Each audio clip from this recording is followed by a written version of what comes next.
नमस्कार दोस्तों, welcome to my YouTube channel. आज की वीडियो में हम जानेंगे रावण ने ऐसा क्यों किया। जी हाँ दोस्तों, सही सुना आपने।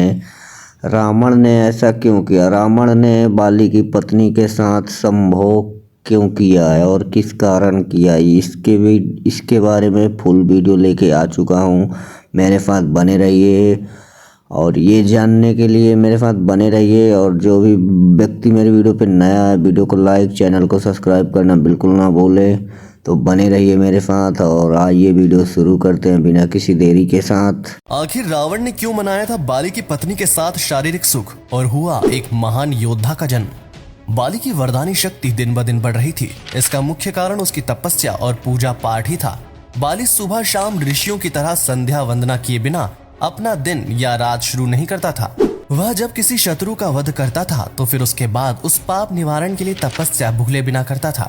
एक बार कुछ ऐसा हुआ कि महाराज बाली तपस्या कर रहे थे तो इस तरफ ब्रह्मा और शिव का वरदान पाने के लिए रावण तीनों लोकों में युद्ध कर रहा था और छल और बल किसी भी तरह से सबको हराता हुआ धीरे धीरे पाताल और आकाश को जीत चुका था। और अब वह पृथ्वी के सभी राजाओं से युद्ध करके उन्हें परास्त करके उन्हें अपने अधीन कर रहा था। और उसी मकसद से वह किष्किंधा आया और बाली से युद्ध की मांग की, लेकिन बाली उस समय तपस्या कर रहा था। उस दौरान रावण बार बार बाली का ध्यान भंग करने का प्रयास कर रहा था, जिससे बाली को काफी गुस्सा आया और उसने रावण को अपनी बगल में दबाकर 6 महीने तक तपस्या करता रहा। रावण कुछ नहीं कर पाया और चुपचाप बाली की बगल में दबा रहा। 6 महीने बाद जब बाली की तपस्या खत्म हुई तो उसने रावण से पूछा, अब बताओ कि तुम युद्ध मांग रहे थे ना, तो अब चले मैदान में। रावण ने तुरंत हार मान ली, लेकिन अपने मन में बाली के विरुद्ध दुश्मनी की गांठ बांध ली और मौके की तलाश में रहने लगा। अगले वर्ष बाली फिर पहले की तरह अपने प्रिय भ्राता सुग्रीव को कार्यवाहक राजा बनाकर तपस्या करने लगा। भाई के प्रति प्रेम के कारण सुग्रीव भी अपना ज्यादातर समय भाई के आसपास ही गुजारता। अब अपने गुप्तचरों से सूचना पाकर रावण किष्किंधा में ऋषि का वेश धारण कर प्रवेश कर गया। बाली का आदेश था कि उसके राज्य में किसी भी ऋषि की आज्ञा को ईश्वर की आज्ञा मानकर उनकी सेवा करें। दूत से ऋषि के आगमन की खबर सुनकर महारानी मंदोदरी अपनी देवरानी तारा के साथ ऋषियों की भोजन सेवा के लिए खुद आ गई। जैसे ही मौका मिला, रावण ने दोनों रानियों को पकड़कर अपने विमान में डालकर उनका हरण करके लंका की तरफ चला गया। मंदोदरी और तारा दोनों ही उस समय गर्भवती थी और जल्द ही संतान को जन्म देने वाली थी। मंदोदरी काफी बुद्धिमान स्त्री थी। उसने सबसे पहले अपनी देवरानी तारा को बचाने का एक उपाय सोचा। उसने रावण से कहा, हे राक्षस राज, आपकी बड़ी प्रशंसा सुनी थी कि आप बड़े बलवान हैं, वरदानी हैं। तो जब हमारे पति घर पर उपस्थित थे तो आप युद्ध जीतकर मुझे ले जाते तो वीरता थी, पर ये चोरी और कायरता है। रावण बोला, आपकी सुंदरता के बारे में मैंने दैत्यों के मुंह से सुना था, देखने की इच्छा हुई, आज आपको देखा तो रोक नहीं पाया। बाली को वरदान है कि उसके सामने कोई भी जीत नहीं सकता, इसलिए छल करना पड़ा और छल बल भी युद्ध नीति का अस्त्र है।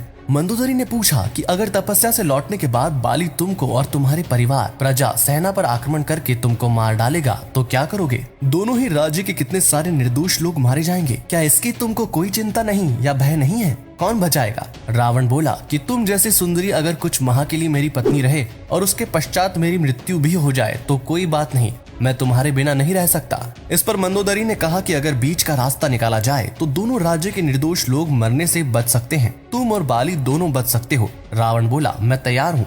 इस पर मंदोदरी ने कहा कि मैं तुम्हारे साथ चलूंगी, पर मेरी देवरानी तारा को किष्किंधा में छोड़ना होगा। रावण ने उसकी बात मान ली और तारा को वापस किष्किंधा छोड़ने चल पड़ा और तारा को महल की छत पर उतार दिया। वह फिर मंदोदरी को लेकर चलने लगा तो मंदोदरी ने कहा कि मैंने सुना है कि आपकी गर्जना इतनी भयानक है कि जिसको सुनकर महिलाओं के साथ पशुओं के भी गर्भ गिर जाते हैं।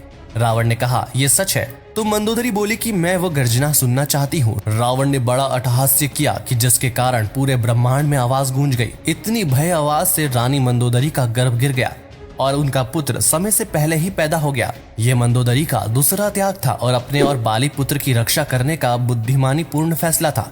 अब मंदोदरी ने फिर से प्रार्थना की कि इस बच्चे को तारा के पास छोड़ दो ताकि इसका पालन पोषण हो सके। इस निर्दोष को आप, ये जिसका है उसी को देखकर मानवता का परिचय दीजिए। रावण ने फिर से विमान वापस लिया और मंदोदरी को महल की छत पर उतारकर बच्चे को तारा को सौंपने की छूट दी। मंदोदरी ने अपना बालक तारा को देकर कहा कि आज मैं अपना अंग, अपना बेटा आपको दान कर रही हूँ। आज से आप ही इसकी माता होंगी। पुत्र तो माता के शरीर का अंग होता है, इसलिए इसका नाम अंगद है।